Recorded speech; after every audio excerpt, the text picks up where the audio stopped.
பொழிவு தருகிறோம், எங்களை வெட்டாதீர்கள். நாங்கள் தான் பறவைகள். பறவைகள் மரத்தில் தான் கூடு கட்டியிருக்கின்றன. மரத்தை வெட்டாதீர்கள்.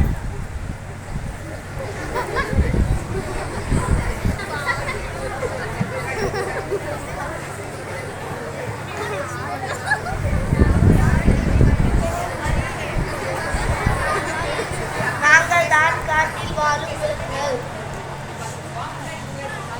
நாங்கள் தான் காட்டில் வாழும் விலங்குகள். நீங்கள் காடுகளை அழித்துவிட்டால் எங்களுக்கு தங்க வாழ இடம் இல்லாமல் போகும். எனவே காடுகளை அழிக்காதீர், மரங்களை வளர்ப்போம், மழை பெறுவோம்.